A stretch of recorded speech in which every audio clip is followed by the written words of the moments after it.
How's it going? My name is Michael. I want to welcome you as we continue to explore the topic of apologetics.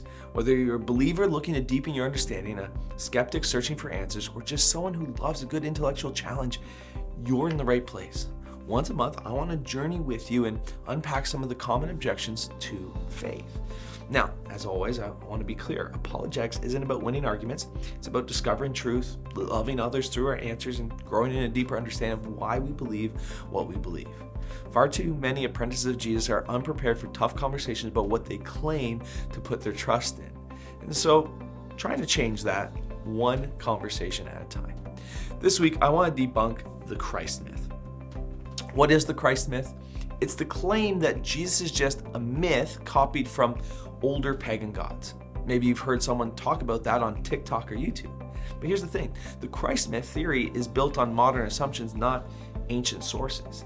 It began with two French writers in the late 1700s, Volney and Dupuy, who argued that Christianity was just borrowed mythology. Their problem, though, is they didn't use primary sources, they didn't know ancient languages, and they weren't historians. Now, let me get this out of the way before we go deeper. No serious historian takes the Christ myth theory seriously.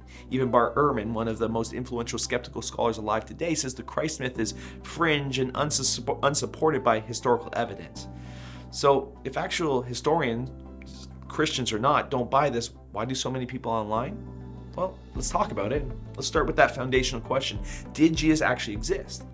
Every reputable historian says yes. Why? Because we have at least 10 non-Christian sources from the first century who mention Jesus, including Tacitus, a Roman historian who writes Nero punished Christians. Christus, from whom the name had its origin, suffered the extreme penalty under Pontius Pilate.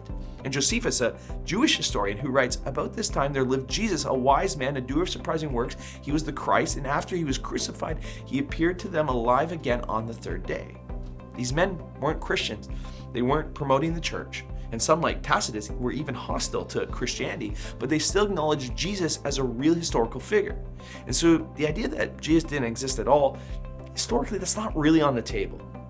So what do we do, though, with parallel, mythology stories? What do we do with Horus and Mithras and Dionysus? Well, we don't have time to tackle all of them, but allow me to address the most prominent one, Horus.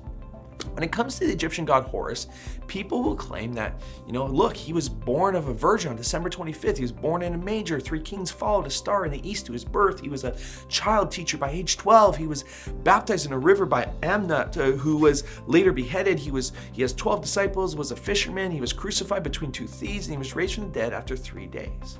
Sounds familiar, right? However, the reality is Horus was not born from a virgin. As the myth goes, his father was in a fight with another god in which he was killed and chopped into several pieces, and his mother Isis gathered up those pieces and conceived Horus by hovering over his severed, let's say, phallus. I don't remember that in the Christmas story. Horus was also not born on December 25th. I mean, they're competing dates for his birth, but even if he was, it's important to remember that Jesus wasn't born on December 25th. Scholars don't know the exact date of Jesus' birth, but they posit it was most likely sometime in September or October.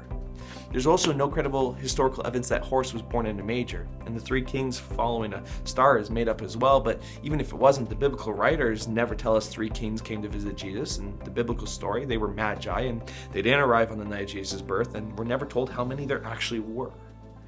Let's keep moving. Horus didn't have 12 disciples. He had 4, and they were animals. There's no evidence that Horus was a child teacher or that he was baptized. In fact, these claims come from a guy named Gerald Massey. However, when scholars asked Massey about the source of those claims, he said he read them in the Book of the Dead. Egyptologists quickly challenged him on this, pointing out that such claims are not made in the Book of the Dead, and Massey eventually admitted that he couldn't remember where he had read them. Sounds legit, right? Oh, and if that's not enough, Horus wasn't crucified or resurrected. In most Horus stories, he doesn't die at all. The closest we get is that in one story, he gets cut into pieces by an enemy, thrown into the water, and pieces of his body are fished out by crocodiles. It's a stretch to say that's a parallel to Jesus, don't you think? So why do these parallel stories sound so convincing? Well, for one, a lot of the facts, as we just looked over, are made up or misrepresented. And secondly, they commit what scholars call parallelmania. It's when people notice superficial similarities between stories and assume that one caused the other. To illustrate this concept, Pastor Mark Clark brilliantly compared the deaths of Abraham Lincoln and John F. Kennedy. Check it out. Both were concerned with civil rights.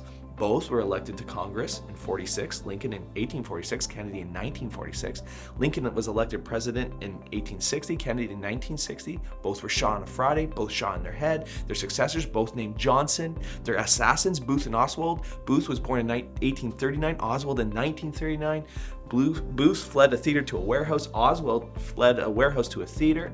I mean, those are crazy parallels, right?